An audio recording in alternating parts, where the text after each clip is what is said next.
ওইখানটাতে Mount Everest প্রায় 12,000 foot উচ্চতায় আছে। পুরা 35 কিলোমিটার রাস্তা ট্রেক করে আসছি এই জায়গাটাতে আসার জন্য। কত পরিশ্রম করতে হয়েছে।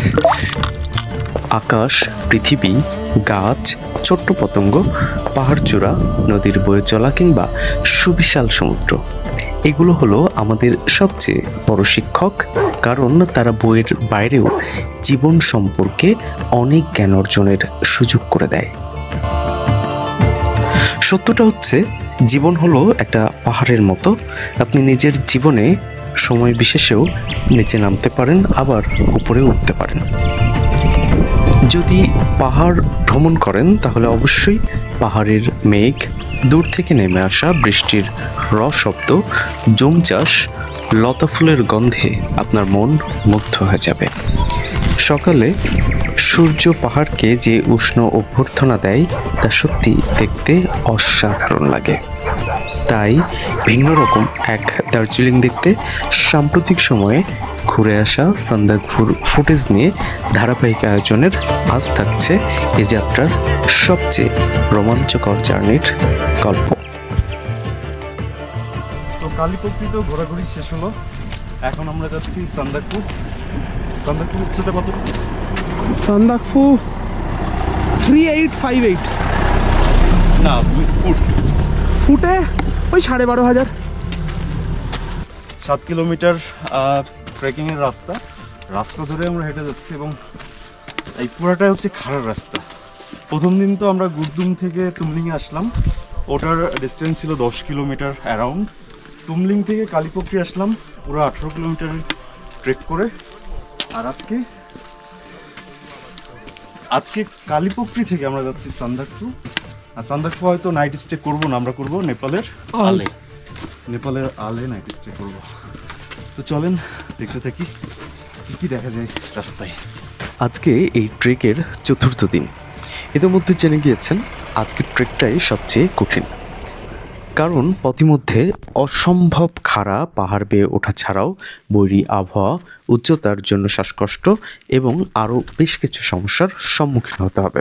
চোখ আর মনের শান্তিও কিন্তু কিছু কম হবে না। আজকে প্রথম এই ট্রেকে লাল রডোডেনড্রনের দেখা পেলাম। কি বলবো, নিজ চোখে দেখা ছাড়া এই মুগ্ধতা প্রকাশ করার না। আপন মনে প্রকৃতির অপার্থিব সৌন্দর্য দেখতে দেখতে চললাম পশ্চিমবঙ্গের উচ্চতম শৃঙ্গ সান্দাকফুর দিকে। বলে রাখি, বৈরী আবহাওয়া ও শ্বাসকষ্টের জন্য ট্রেকের অসাধারণ কিছু ফুটেজ নিতে পারিনি। রাস্তা দিয়ে আস্তে আস্তে রডোডেনড্রন দেখতে দেখতে ভাই বিশ্বাস করেন মনটা একদম ভরে গেছে। আর এই যে এরকম রাস্তা পুরা খাড়া বেয়ে বেয়ে উপরে উঠতে হচ্ছে, শারীরিক পরিশ্রম যা হয়েছে ভাই বিশ্বাস করেন। যতটা রডোডেনড্রন দেখেছি, ওয়েদার দেখেছি, হঠাৎ করে মেঘ আসছে, বৃষ্টি, আর মানে রোদ ঝলমল পাহাড়, দূরে দেখা যাচ্ছে অনেক কিছু, এত কিছু দেখেছি, মানে এক কথায় অসাধারণ। আর এই যে রাস্তা, মানে যারা আসলে ট্রেকিংয়ে আসেন শুধুমাত্র তারাই এই সৌন্দর্যটা একমাত্র উপভোগ করবে। এই রাস্তায় যারা গাড়িতে আসে তারা এই সৌন্দর্যটা পাবে না। অসাধারণ সুন্দর। যদি আপনার শারীরিক পরিশ্রম করার মতো ফিটনেস থাকে, অ্যাটলিস্ট 35 কিলোমিটার পাহাড়ি রাস্তা বেয়ে উপরে উঠতে পারবো, তাহলে নিঃসন্দেহে ডিসিশন নিতে পারেন চলে আসতে, কারণ এটা এত সুন্দর জায়গা, বিশ্বাস করবেন না। দার্জিলিংয়ের সিঙ্গালিলা জাতীয় উদ্যানের ধারে পশ্চিমবঙ্গ নেপাল সীমান্তের এই শৃঙ্গ সিঙ্গালিলা পাহাড়ের সবচেয়ে উঁচু বিন্দু। এভারেস্ট, কাঞ্চনজঙ্ঘা, লোৎসে এবং মাকালু পৃথিবীর 5টি সবচেয়ে উঁচু চূড়ার 4টি সান্দাকফু থেকে দেখা যায়। সান্দাকফু হলো তাদের জন্য স্বর্গ যারা হয়তো খুব বেশি ভালো ট্রেকার না, কিন্তু পাহাড় ভালোবাসে। সান্দাকফুকে হয়তো এজন্যই বলা হয়ে থাকে ট্রেকার্স প্যারাডাইস। শারীরিক তেমন কোনো সমস্যা না থাকলে হেঁটে যাওয়াটাই উত্তম, কারণ এতে সান্দাকফু ট্রেকের সবটুকু সৌন্দর্য উপভোগ করতে পারবেন। কষ্ট একটু হলেও আনন্দ পাবেন লাখো গুণ বেশি। যে কোনো কাজের জন্য সবার আগে যেটা প্রয়োজন সেটা হচ্ছে একটা প্ল্যান থাকবে, এবং সেই প্ল্যানটা বাস্তবায়ন করার জন্য সবচেয়ে জরুরি যে জিনিস সেটি হচ্ছে সাহস। দেখেন, আমরা যখন কোথাও ঘোরার প্ল্যান করি তখন সবচেয়ে মেইন প্রবলেম যেটা হয়, ধরেন আপনার বাজেট আছে, আপনার সময় আছে, আপনি কোথাও ঘুরতে যেতে যাচ্ছেন, সেই ইচ্ছাটা আপনার আছে।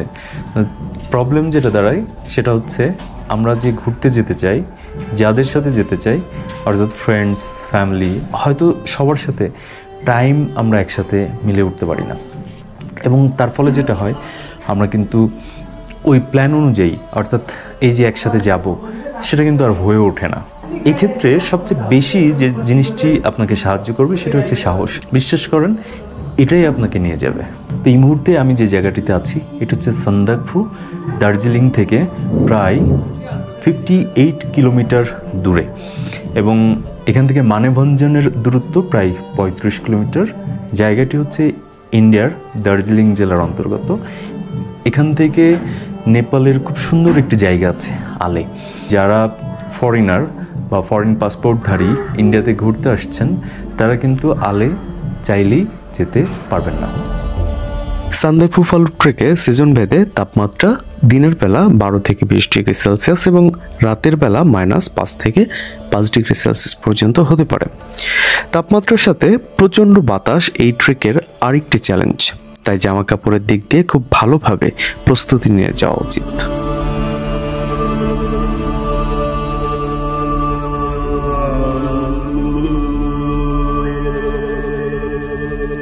শুভ সকাল।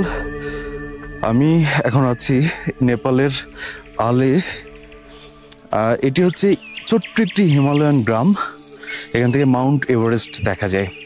আমরা ইন্ডিয়ান সাইডে যখন ঘুরছিলাম তখন সেখানে রডোডেনড্রনের দেখা মিলেছি 8000 ফুট উচ্চতার, সেখানে আমরা সাদা রডোডেনড্রন দেখেছি।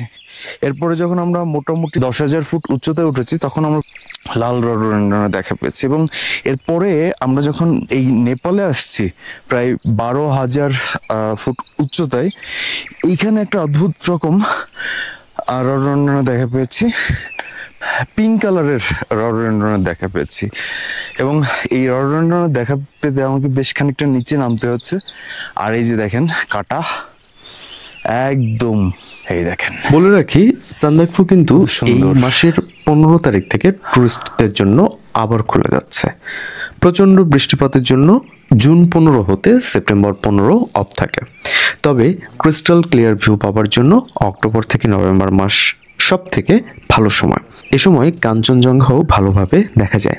তবে স্নোফল পেতে চাইলে জানুয়ারি মাস থেকে মার্চ এর মাঝামাঝি বেস্ট, কিন্তু মনে রাখতে হবে এ সময় প্রচণ্ড ঠান্ডা থাকে। আর যদি রডোডেনড্রন দেখার জন্য প্ল্যান করে থাকেন তবে এপ্রিলের শুরু থেকে মে পর্যন্ত ভালো সময়। অবশেষে কয়েকদিনের অক্লান্ত পরিশ্রম শেষ করে বিজয়ের হাসি হাসলাম এইখানে এসে। 11,600 ফুট উচ্চতার ওয়েস্ট বেঙ্গলের হায়েস্ট পিক সামিট করলাম। লাইফে এইটা অবশ্যই একটা দারুণ অভিজ্ঞতা। আমাদের বাংলাদেশে বান্দরবানের তাজিংডং বা বিজয় সরকারিভাবে সর্বোচ্চ পর্বতশৃঙ্গ, এবং এর উচ্চতা 4,198 ফুট। মানে তাজিংডং এর চেয়েও প্রায় 3 গুণ উঁচুতে এই সান্দাকফু, আর সাজেক ভ্যালির চেয়েও প্রায় 7 গুণ বেশি উঁচুতে এর অবস্থান।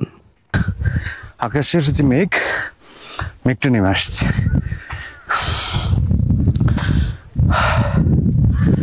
এই জায়গাটিতে আসার জন্য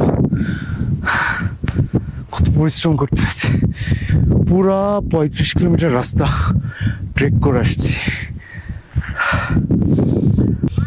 আপনাদেরকে এই জায়গাটির একটি বিশেষ জিনিসের সাথে আসেন পরিচয় করিয়ে দিই। এই অঞ্চলটিতে যারা বুদ্ধিস্ট, তাদের আত্মীয় স্বজন যারা মারা যায়, তাদের স্বর্গীয় আত্মার উদ্দেশ্যে ওরা ওদের মনের কথা লিখে রাখে দেবদেবীর ছবি সহকারে। আমার সাথে যেটা দেখছেন এটা হচ্ছে সেটাই। দেখেন নানা রকম রঙে ওরা লিখে রেখেছে ওদের স্থানীয় ভাষায়। এই ভাষা বোঝার এবং বোঝানোর সাধ্য আমার এই মুহূর্তে নাই। আমি দেখছি এখানে দেবদেবীর ছবির মাঝখানে ওরা নানা কিছু লিখে রেখেছে। এটা হচ্ছে ওদের প্রেয়ার ফ্ল্যাগ। এবং এই যে আস্তে আস্তে পুরা যত জায়গায় গিয়েছি, যেখানে লেক আছে, যেখানে পাহাড়ের চূড়া আছে, যেখানে মনেস্ট্রি আছে, সেখানেই ওরা এই প্রেয়ার ফ্ল্যাগগুলা রেখে দেয়। মানে এখানে আসার পরে জানলাম যে এগুলো আসলে প্রেয়ার ফ্ল্যাগ। মাউন্ট এভারেস্ট এখন দেখা যাচ্ছে, অসাধারণ লাগছে। এই সাইড থেকে সূর্যের আলোটা পড়ছে এবং মাউন্ট এভারেস্ট পুরো জ্বলজ্বল করছে, সাদা ধবধবে। বেশ কয়েকটি চূড়া ওখানে রয়েছে। এখানে খুব বেশিক্ষণ থাকা ঠিক হবে না, পালাই। থ্যাংক ইউ লাল রডোডেনড্রন, তোমাকে দেখার জন্য এখানে আসছিলাম, আর তোমাকে দেখা হবে না। বিদায়, ভালো থাকো। ওরে বাবা রে বাবা, এখন একদিন যাবো কিভাবে?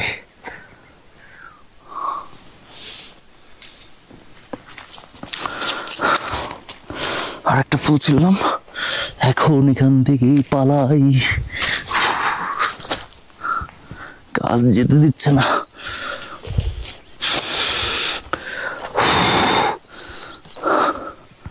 তো কিভাবে যাব? তো রাস্তায় হারিয়ে ফেলেছি।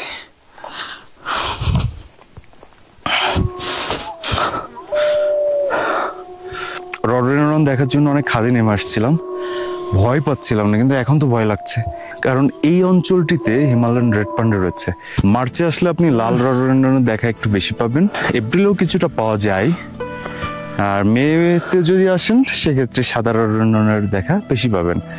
আর আপনি যদি এই সাইডটাতে আসেন, নেপালের আল, সান্দাকফু, ফালুট, এই জায়গাগুলোতে আসলে মোটামুটি পাবেন আর কি। এখানে সাদা রডোডেনড্রনটা আর দেখা পাচ্ছি না, এইখানে একটু মানে ছোট ছোট জাতের যে গাছগুলো আছে, মানে রডোডেনড্রন নানা রকম জাত, সেগুলো এখানে পাওয়া যাবে। তো যারা প্ল্যান করছেন, বিশেষ করে সামারটা বেশি পছন্দ, কারণ এই সময়টাতে এখানে শীতের পরিমাণটা কম। রাতে যেমন 5-6 এরকম থাকে, আর দিনের বেলা মোটামুটি 12-13 এরকম পাই। लगाएंगे जड़ी बूटी। हाँ दजू, ये तो वो जो हाँ, उसका नाम क्या क्या है? Mount Everest.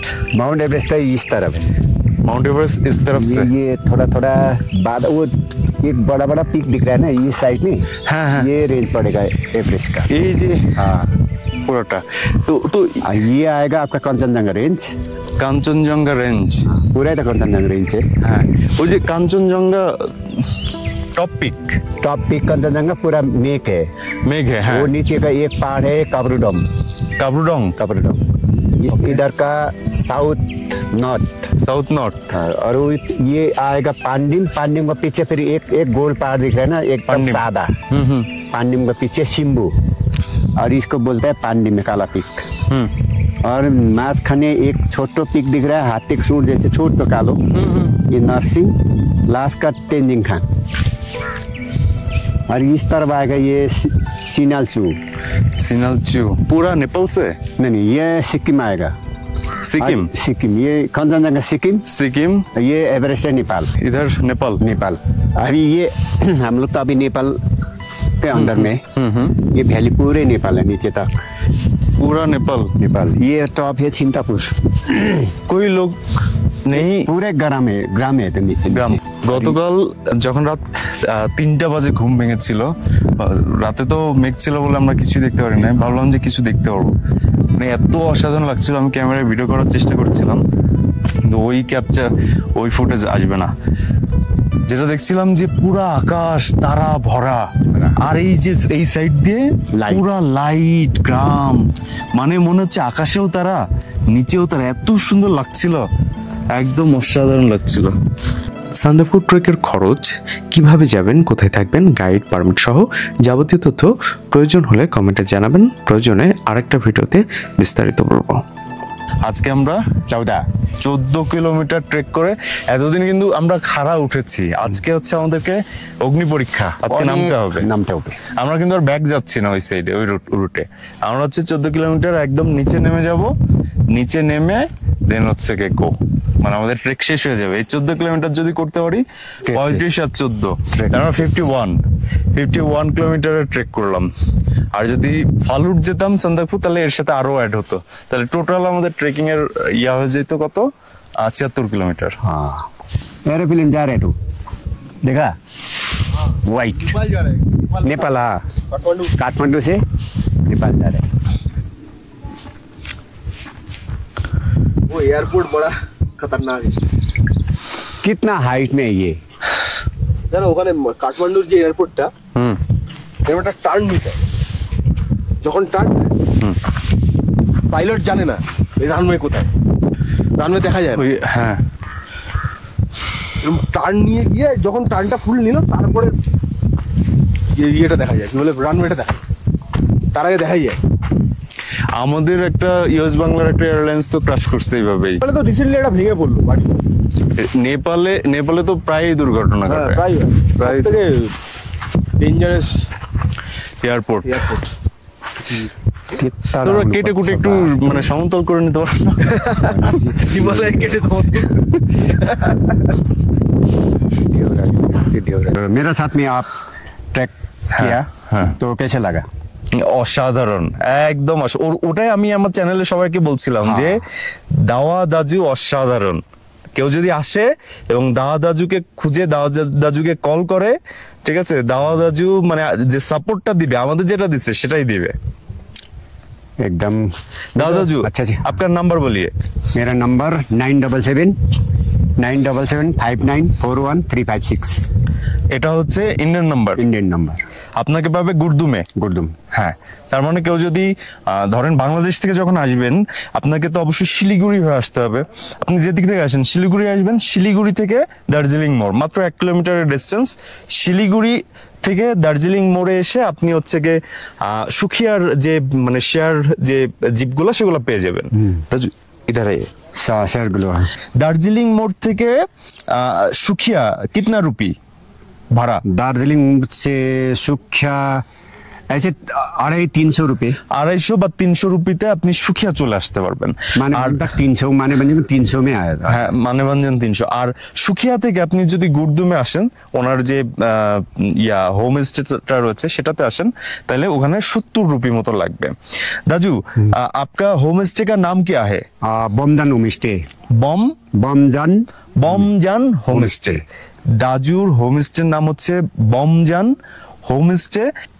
যারা আসতে চান, যারা এদিকে ট্রেক করবেন, দাজুকে তো অবশ্যই প্রয়োজন হবে, কারণ সে যে পরিমাণে সাপোর্টটা দিবে অন্য কারোর কাছে আর পাবেন না। আর মজার ব্যাপার হচ্ছে যদি কেউ চান যে না আমি এত দূর ট্রেক করবো না, আমি ঘুরে আসবো, জাস্ট গুরদুম যে সুন্দর ভিলেজটা আছে সেটা দেখবো, তো সেটার জন্য তো দাজু আছেই। দাজুর হোমস্টেতে মানে মানে খুব কম খরচে এবং মানে চমৎকার একটা পরিবেশে আপনারা থাকতে পারবেন। তো দাজু থ্যাংক ইউ। এই পুরা ট্রেকে প্রায় অলমোস্ট আমাদের হচ্ছে কত 49 পুরা 49 কিলোমিটার ট্রেকে আপনি সাহায্য করেছেন, আপনাকে অসংখ্য ধন্যবাদ। এবং থ্যাংক ইউ। এবং বাংলাদেশ থেকে যারা আসবে অবশ্যই আপনার সাথে যোগাযোগ করবে এবং আপনি অবশ্যই আশা করি তাদেরকে সহযোগিতা করবেন। ঠিক আছে, থ্যাংক ইউ। वेलकम। चलिए आज हो गया। ওকে, আমাদের ট্রেকের শেষটা হবে আগামীকাল দার্জিলিং জেলার তিম্বুরে গিয়ে। অসাধারণ সে এক্সপিরিয়েন্স নিয়ে আসছি আগামী এপিসোডে। সেই গল্প শুনতে ও দেখতে সাবস্ক্রাইব করে রাখুন।